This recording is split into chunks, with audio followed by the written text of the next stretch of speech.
Hi everybody, it's Andy Mack again. Just a brief update from where we're at. Just and a bit of musing on my 2mm American Civil War project. Just firstly though, with reference to my 1685 project, I'm still just doing the pikes on those, and I'll put the flags on them and I'll present them to you once that's all done. The flags, I'm still sticking with the original purchase that I made with reference to having the smaller of the flags. I don't have flags for all the regiments yet, but most of them I might be able to adapt some as well. So I bought some of these sort of Jacobite period flags, which are more generic. But I've talked about the problems with some of the insignias for William rather than James. But I'll have to check that with the flags that I recently got. But anyway, so that's ongoing, and I'm also painting up mercenaries for those. But for my 2mm, as mentioned, I'm putting them on these coffee stirrer sticks, and the idea is also though I'll be able to, when I've got a battalion, I'll be able to just paint a coffee stirrer. And for instance, if I was in terrain where it was impractical for the miniatures to be, and then I can just put down a coffee stirrer with painted blue or grey, and you would know there that is a where the units are. So yes, my idea is to use these 2mm irregular figures, as said. I've got some material here which I will probably use as woods. It's just a fleece material that you have on fleece jackets.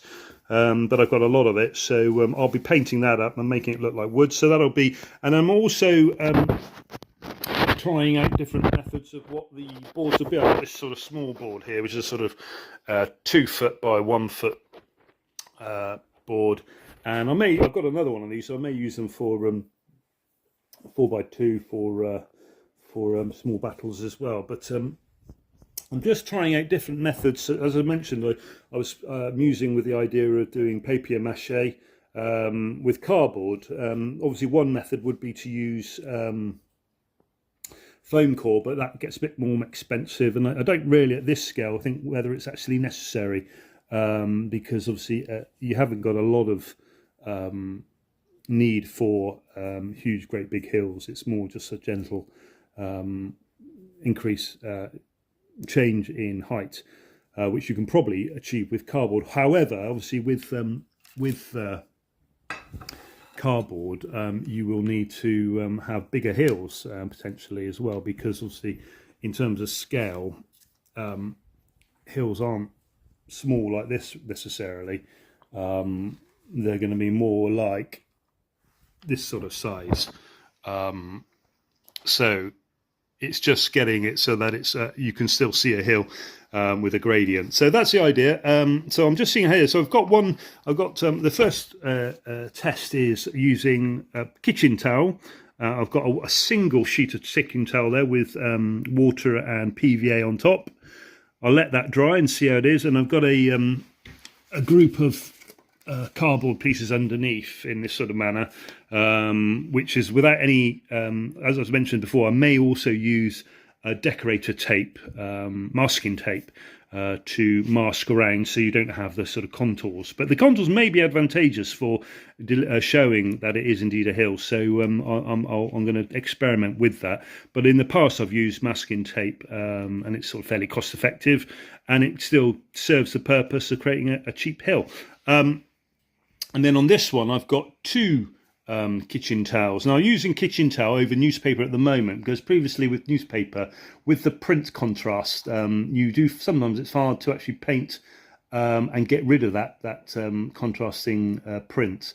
You have to sort of base coat it with a lot of burnt umber colour or very dark colours before, and then bring it up.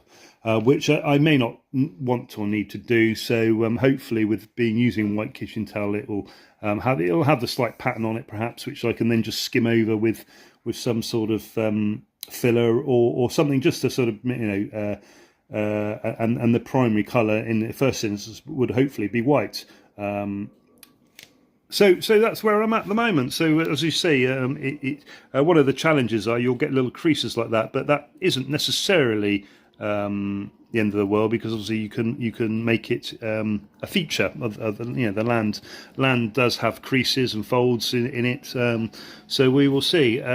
So that's it. I mean, as I mentioned before, I can use these coffee stirrers for different numbers of units. Oh, that's one without a coffee stirrer there, but it, quite easy to move. It does mean that you're going to have the pinching of the actual figures, so the wear that will bring. But when I've got hundreds of these, so I'm not too worried once I'm painting hundreds up whether I handle them more so than. And what it does mean is you can sort of quite easily create march columns. You can delineate it to look more like a march column, and obviously if I'm just bringing it into, say, a column matter column unit in column. Sorry, there's an airplane going over. Then you can I can bring out singles, so on and so forth. So that's the plan. As I said, this material I'm using is woodland, which I think when it's painted up, and I'll probably PVA it, paint it up, and I'm not sure whether it will be stuck down as is or whether I'll have it on a base of card or something like that, which I'll use. I might stick some of it down, for instance, across hills. I don't know on that one. I'll wait and see. Or I could actually stick it to a sort of malleable, something that's malleable, which then I could put on the side of the hill. But then you might get these sort of big folds and things like that, which will look a bit odd. But that's the idea.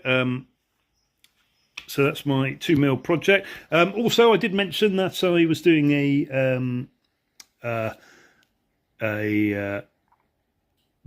unboxing. So I've opened them already in the part 1 of my presentation, which I've scrubbed.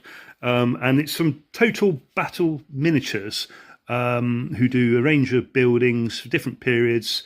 I chose 10mm, their 10mm Renaissance range, whatever it is, black powder it might be called, or but they're quite expensive. They're kind of premium. They are, I'm not sure they're 3D printed or whether they are. They seem like they're probably more likely to be resin, but they are pretty good. This is 10mm. This one is the half timbered partial thatch corner building. So yeah, and I do them in 10mm because of 15mm it means a slightly smaller footprint, and it serves the purpose, I think, perfectly for 15mm as well. So that's half timbered building, and that was £9, 9 British sterling pounds. And then I've got a grand town building with pillared entrance. So I thought this would be a good sort of country house for a late 17th century as well.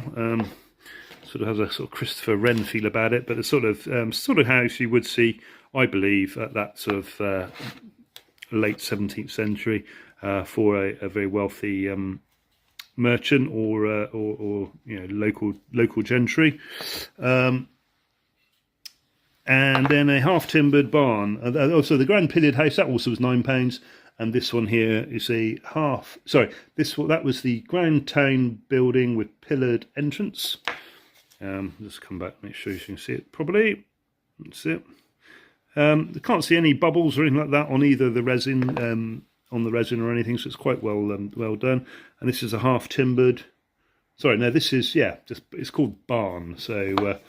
It's got a, is that a log pile or is that a it's just growth growing up the side. I thought it was a log pile originally, but yeah, it's sorry, let's say a nice little barn there.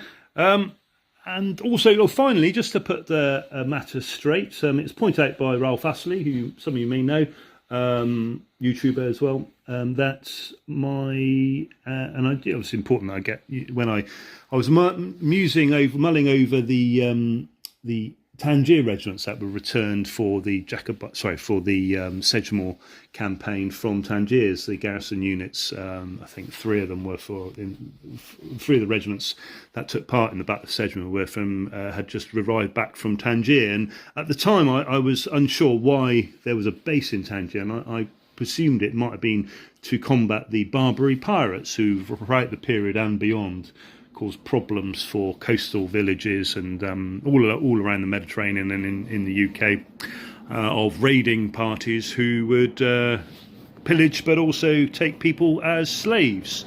And 100 people here, 100 people there, but it went on for a number of years and was quite a problem for coastal towns, villages, and also shipping, and problems not just for the British Isles, but for beyond Mediterranean and all over. So, and I think it wasn't until the Napoleonic period really that they were able to extinguish it properly. But yeah. So, but it seems that I was wrong in that it was actually Tangiers came about from Catherine Braganza's dowry, which Catherine Braganza, I learn, was the wife of James II, and she was from the Portuguese royal family, and she brought with her Bombay and also Tangiers as one of her dowry, which then obviously the British have garrisoned as a result of that. I'm not sure how long they were